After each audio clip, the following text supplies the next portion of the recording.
હતી। રાજ્યના આરોગ્ય મંત્રી પ્રફુલભાઈ પાનસેરિયાએ આજે સુરતની નવી સિવિલ હોસ્પિટલમાં સરપ્રાઇઝ વિઝિટ કરીને સૌ કોઈને ચોંકાવી દીધા હતા।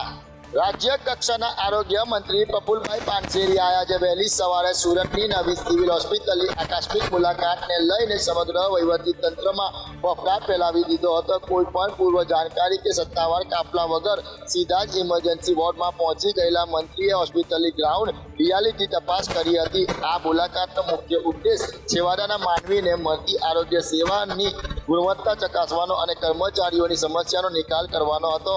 ત્યારે નવી સિવિલ હોસ્પિટલની મુલાકાત દરમિયાન પ્રફુલભાઈ પાનસેરિયાએ ડોક્ટર અને દર્દીઓને પડતી મુશ્કેલીઓને દૂર કરવાની ખાતરી આપી હતી। મહેસાણામાં પશુ દવાખાનામાં ભ્રષ્ટાચાર કે બેદરકારી।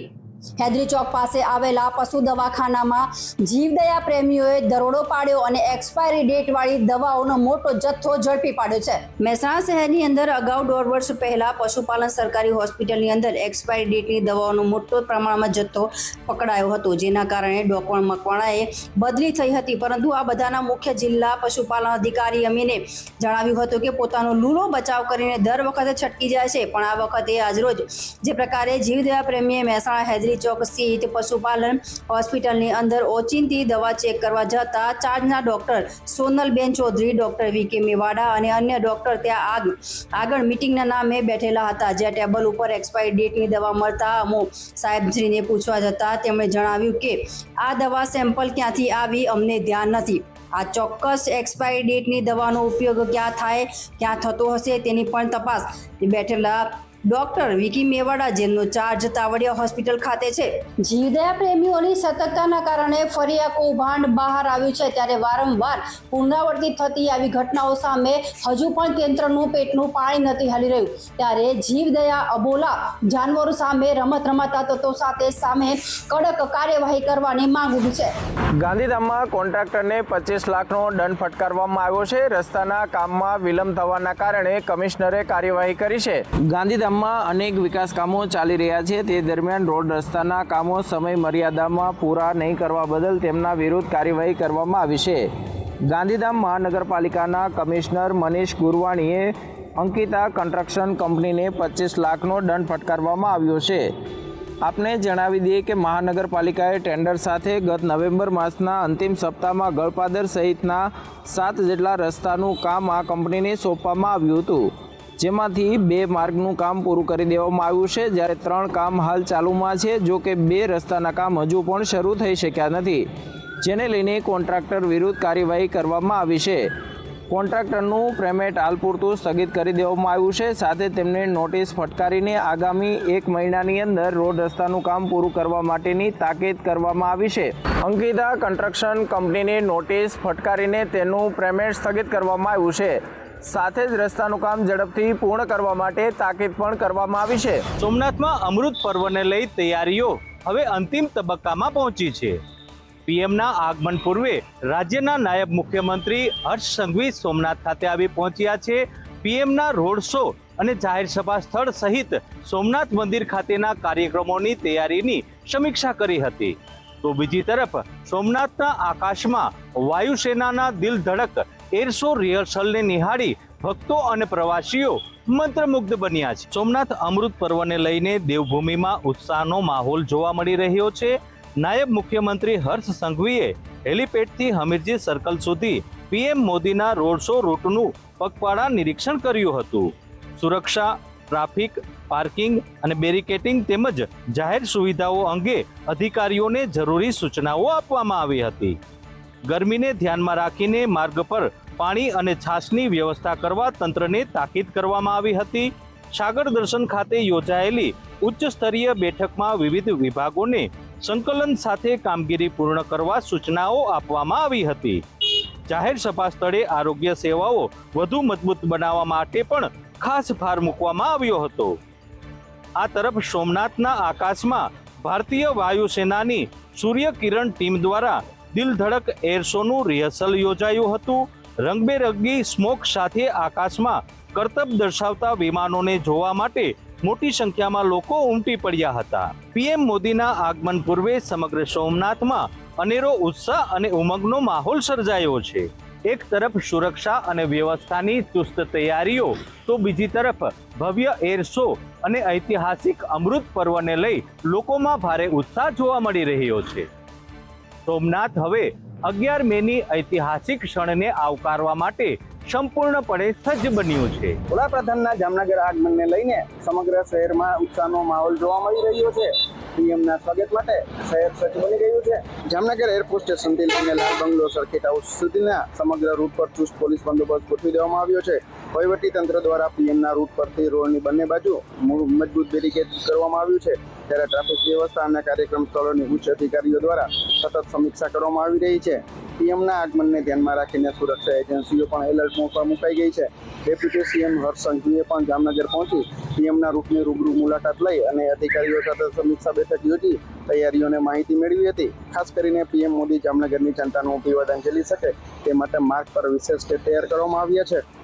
શહેરના વિવિધ વિસ્તારોમાં લોકોમાં ભારે ઉત્સાહ જોવા મળી રહ્યો છે અને પીએમ મોદીના સ્વાગત માટે લોકો આતુર બન્યા છે. જામનગર જિલ્લાના ધ્રોલ તાલુકામાં ડીએપી ખાતરની અછતનો મુદ્દો હવે ગંભીર ચર્ચાનો વિષય બન્યો છે. એક તરફ ખેડૂતો ખાતર માટે એક ડેપોથી બીજા ડેપો સુધી ધક્કા ખાઈ રહ્યા છે, તો બીજી તરફ ડેપોમાં જ ડીએપી ખાતરનો જથ્થો હોવા છતાં વેચાણ બંધ રાખવામાં આવ્યું હોવાનો આક્ષેપો સામે આવ્યા છે.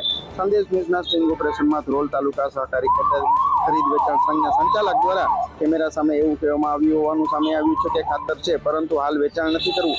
આ વિડીયો બહાર આવતા જ ખેડૂતોમાં ભારે રોષ ફેલાયો છે અને સમગ્ર વ્યવસ્થાની પારદર્શિતા સામે ગંભીર સવાલો ઊભા થઈ રહ્યા છે. હાલ વાવેતરની સિઝન ચાલી રહી હોવાથી ખેડૂતોને તાત્કાલિક ડીએપી ખાતરની જરૂર છે, પરંતુ ખાતર ઉપલબ્ધ હોવા છતાં વેચાણ અટકાવવાના આક્ષેપોના કારણે ખેડૂતોને ખાલી હાથે પરત ફરવું પડી રહ્યું છે. ખેડૂતોમાં હવે એવો સવાલ ઉઠી રહ્યો છે કે આખરે કોના ઇશારે ખાતરનું વેચાણ અટકાવવામાં આવી રહ્યું છે? શું ખેડૂતોને જાણી જોઈને હેરાન કરવામાં આવી રહ્યા છે કે પછી કોઈ ગેરરીતિ અથવા વહીવટી ગોટાળો ચાલી રહ્યો છે? ખેડૂતો અને સ્થાનિકોમાંથી સમગ્ર મામલે પારદર્શક તપાસ કરવાની અને જવાબદારો સામે કડક કાર્યવાહી કરવાની માંગ ઉઠી છે. રાજકોટના ભાયાવદરની પટેલ કોલેજ સામે ભરતીની અંદર ગેરરીતિના આક્ષેપ વિદ્યાર્થી નેતા યુવરાજસિંહે લગાવ્યા છે. ભાયાવદરની HL Patel arts and commerce કોલેજમાં જુનિયર ક્લાર્ક ભરતીને લઈને ગેરરીતિના ગંભીર આક્ષેપો સામે આવ્યા છે. વિદ્યાર્થી નેતા યુવરાજસિંહ જાડેજાએ પરીક્ષા પહેલા જ ઉમેદવારનું નામ નક્કી થયાનું જણાવ્યું છે. 1 મેના પરિણામમાં હર્ષ ભુવા પસંદ થતા સવાલો ઉઠ્યા છે. પરીક્ષાની પ્રક્રિયા, બોલપેનના નિયમ અને ઊંચા માર્ક્સને લઈને શંકા વ્યક્ત કરવામાં આવી છે. સાથે જ ન્યાયિક તપાસની માંગ પણ કરવામાં આવી છે. વિદ્યાર્થી નેતા યુવરાજસિંહ જાડેજાના આક્ષેપ બાદ હવે શિક્ષણ વિભાગ કે પ્રકારના પગલાં ભરે છે તેના ઉપર સૌ કોઈની નજર રહેલી છે. ગાંધીનગરમાં ગરમીનો પ્રકોપ સતત વધી રહ્યો છે. તાપમાનનો પારો 43 ડિગ્રીને પાર પહોંચી જતા તેની અસર શહેરીજનો પર જોવા મળી રહી છે. ગ્રીન સિટી ગણાતા ગાંધીનગર શહેરમાં જાણે કે સૂર્યદેવ નારાજ થયા હોય તેવી સ્થિતિ સર્જાઈ છે. અગનગોળા પર શહેર હોય તેવો અહેસાસ ગાંધીનગર વાસીઓને થઈ રહ્યો છે. બપોરના સમયે ગરમ પવનો અને તાપના કારણે રસ્તાઓ સુમસાન બન્યા હતા. લોકો જરૂરી કામ સિવાય બહાર નીકળવાનું ટાળી રહ્યા છે. ગરમીથી બચવા માટે ઠંડા પીણા અને છાંયડાનો સહારો લેવાઈ રહ્યો છે. હવામાન વિભાગે આગામી દિવસોમાં પણ ગરમી યથાવત રહેવાની શક્યતા વ્યક્ત કરી છે. આગામી 3 દિવસ હજી ગાંધીનગર વાસીઓને આ જ પ્રકારે ગરમીનો અહેસાસ જોવા મળશે, જેથી આરોગ્ય વિભાગ દ્વારા જાહેર કરવામાં આવેલી ગાઈડલાઈનનું પાલન કરવું જરૂરી બની ગયું છે. વધતી જતી ગરમીને લઈને એસએસજી હોસ્પિટલ તંત્ર એક્શનમાં આવ્યું છે અને દર્દીઓ માટે એર કુલરની ખાસ વ્યવસ્થા કરાઈ છે. આગામી 10 દિવસ એટલે કે 20 મે સુધી તાપમાન 42 થી 46 ડિગ્રી સુધી જશે તેવી આગાહી હવામાન વિભાગે કરી છે. પહેલેથી લોકો ભારે ગરમીથી ત્રસ્ત છે, ત્યારે દર્દીઓ અને તેમને મળવા આવતા પરિવારજનોને હાલાકી ન પડે તે માટે એસએસજી હોસ્પિટલ તંત્ર દ્વારા વિવિધ વોર્ડમાં 50થી વધુ કુલરની વ્યવસ્થા કરાઈ છે. એસએસજી હોસ્પિટલમાં વડોદરા જ નહીં, એમપી, મહારાષ્ટ્ર અને રાજસ્થાનથી પણ દર્દીઓ આવતા હોય છે, જેથી તેમને મળવા આવતા પરિવારજનો પણ દર્દી ન બની જાય તે માટે હોસ્પિટલમાં એર કુલરની વ્યવસ્થા જરૂરી બની હતી. મહત્વનું છે કે હોસ્પિટલ તંત્ર દ્વારા કુલરની વ્યવસ્થા કરી દેવાતા દર્દીઓ અને તેમના પરિવારજનોએ હોસ્પિટલ તંત્રનો આભાર માન્યો હતો. ઓલપાડના સાંઢિયર ગામે સિંચાઈ કેનાલમાં કેમિકલયુક્ત પાણી છોડાતા તાલુકાના ખેડૂતોમાં રોષ જોવા મળી રહ્યો છે. ટેન્કરો દ્વારા મોડી રાત્રે ચોરી છુપે આ પાણી કેનાલમાં ઠલવાતું હોવાના ખેડૂતોનું કહેવું છે, જેના કારણે શેરડી, ડાંગર, નીલગીરી અને શાકભાજી જેવા પાકોને નુકસાન થવાની ભીતિ છે. સ્થાનિક ખેડૂતોનો જો આક્ષેપ છે કે નજીકના ઔદ્યોગિક ઝોનની ટેક્સટાઇલ અને કેમિકલ ફેક્ટરીઓમાંથી આ પ્રદૂષિત પાણી છોડવામાં આવી રહ્યું છે. વર્ષોથી ચાલતી આ સમસ્યા હવે વધુ ગંભીર બની છે અને જમીનની ગુણવત્તા પણ ખરાબ થઈ રહી છે. ખેડૂતોએ ફરિયાદ બાદ સિંચાઈ વિભાગે તપાસ શરૂ કરી છે અને કેનાલ વિસ્તારમાં ચેકિંગ પણ હાથ ધર્યું છે. અધિકારીઓએ કડક કાર્યવાહી કરવાની ખાતરી તો આપી છે, પરંતુ ખેડૂતોની માંગ એક જ છે કે તાત્કાલિક પ્રદૂષણ રોકવામાં આવે, જેથી ખેતી અને જમીનને વધુ નુકસાન ન થાય. અમદાવાદ શહેર ચોમાસું આવે એટલે બેટમાં ફેરવાઈ જતું હોય છે. જો કે આ વર્ષે અમદાવાદીઓને ગત વર્ષ કરતાં પણ વધુ પારાવાર મુશ્કેલી વેઠવી પડે તે પ્રકારના એંધાણ વર્તાઈ રહ્યા છે.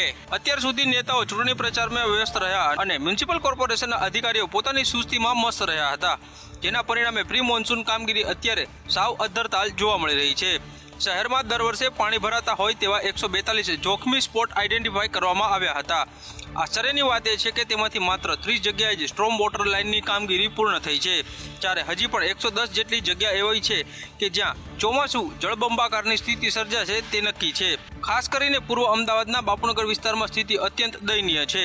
ખુદ ભાજપના જ ધારાસભ્ય દિનેશ કુશવાહાએ સ્વીકાર્યું છે કે વિકાસ પાણીમાં ન વહી જાય તે જોવું જોઈએ. તેમના વિસ્તારમાં વોરાના રોજા, સંજયનગર અને પોટલિયા જેવા 14 જેટલા ડેન્જર સ્પોટ છે, જે હજી પણ સુધારાની જરૂર છે. હવે સવાલ એ છે કે માત્ર 1 મહિનામાં તંત્ર આટલી મોટી કામગીરી કેવી રીતે પૂર્ણ કરશે? ચૂંટણી આવતા નેતાઓ વ્યસ્ત અને અધિકારીઓ મસ્ત નજરે પડી રહ્યા હતા. જો કે તેની સીધી અસર આગામી ચોમાસામાં વર્તાશે. વેજલપુરની અંસા સોસાયટીમાં થયેલી ચોરીનો ભેદ ઉકેલાયો છે. અમદાવાદ ક્રાઇમ બ્રાન્ચે 2 મહિલા ચોરની ધરપકડ કરી છે. આ બંને મહિલા ચોર આ ઘરમાં સાફ સફાઈનું કામ કરતી હતી. વેજલપુર વિસ્તારની અંસા સોસાયટીમાં 12.25 લાખની ચોરી થઈ હતી. જે મામલે વેજલપુર પોલીસ સ્ટેશનમાં ફરિયાદ નોંધાઈ હતી અને ફરિયાદના આધારે પોલીસ દ્વારા આરોપીઓને શોધવાની તજવીજ હાથ ધરાઈ હતી. આ દરમિયાન અમદાવાદ ક્રાઇમ બ્રાન્ચને જે બાતમી મળી હતી તે બાતમી આધારે 2 મહિલા ચોરની ધરપકડ કરવામાં આવી છે. બંને મહિલા ચોર જે ઘરમાં ચોરી થઈ છે તે ઘરમાં જ સાફ સફાઈનું કામ કરતી હતી અને તેમના દ્વારા જ આ ચોરી કરવામાં આવી છે. જો કે મકાન માલિકે શંકાના આધારે જે ઘરમાં સીસીટીવી કેમેરા લગાવ્યા હતા અને સ્પાય કેમેરા લગાવ્યા હતા તેની અંદર બંને મહિલાઓની કરતૂત છે તે કેદ થઈ હતી અને આ આધારે અમદાવાદ ક્રાઇમ બ્રાન્ચે 2 મહિલા ચોરની ધરપકડ કરી છે અને તેમની પાસેથી 2.53 લાખનો મુદ્દામાલ રિકવર કર્યો છે. હાલ પોલીસે બંને મહિલાઓ પાસેથી 2.53 લાખનો મુદ્દામાલ કબજે કર્યો છે. જો કે બાકીનો મુદ્દામાલ કોને વેચ્યો છે તે દિશામાં પોલીસે વધુ તપાસ હાથ ધરી છે. સાણંદના મુરૈયામાં આગની ઘટના ઘટી છે. 2 વ્હીલર માટે પાર્ટ્સના ગોડાઉનની અંદર અચાનક આગ લાગી હતી અને આગને લઈ ધુમાડાના ગોટાએ દૂર સુધી દેખાયા હતા. આ આગના પગલે સમગ્ર વિસ્તારમાં અફરાતફરીનો માહોલ પણ જોવા મળ્યો હતો. જો કે આગ કયા કારણોસર લાગી છે તેને લઈ અને વિગતો સામે નથી આવી. તો સાણંદના મોરૈયામાં આગ લાગી હતી અને આ આગ કયા કારણોસર લાગી છે તે હજુ પણ અકબંધ છે, પણ આ આગ એ જોત જોતામાં વિકરાળ સ્વરૂપ ધારણ કરી ચૂકી છે અને ધુમાડાના ગોટા એ દૂર દૂર સુધી જોવા મળી રહ્યા છે. જેમાં 2 વ્હીલર પાર્ટ્સનું આ ગોડાઉન છે જે આગની ઝપેટમાં આવ્યું છે. અચાનક લાગેલી આગે લાખો રૂપિયાનું નુકસાન પહોંચાડ્યું છે.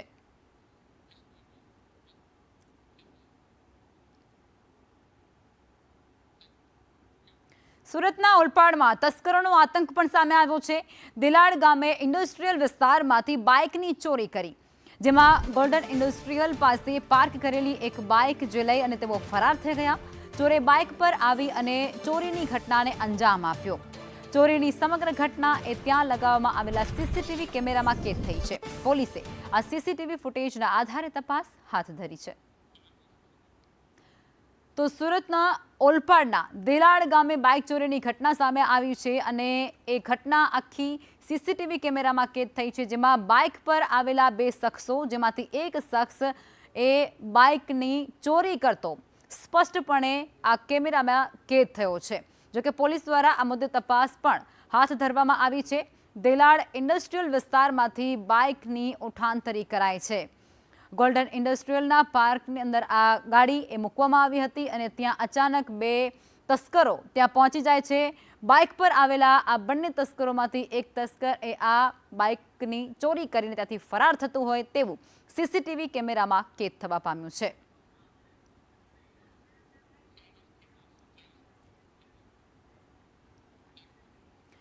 છોટાઉદેપુર આપ જિલ્લા પ્રમુખ વિરુદ્ધ ગુનો દાખલ થયો છે. રાધિકા રાઠવા સામે બોડેલીમાં ગુનો નોંધાયો. પોલીસ વિશે ભ્રામક માહિતી ફેલાવતા હોવાનો આક્ષેપ છે. ઇન્સ્ટાગ્રામ વિડીયો મામલે પોલીસે કાર્યવાહી કરી છે. પોલીસની છબી ખરડવાનો રાધિકા પર મોટો અને ગંભીર આક્ષેપ થયો છે. ચૂંટાયેલા સભ્યોને ડરાવવાના વિડીયોમાં આક્ષેપ થયા છે. પોલીસે આ ગુનો દાખલ કરી આગળની કાયદાકીય કાર્યવાહી શરૂ કરી છે.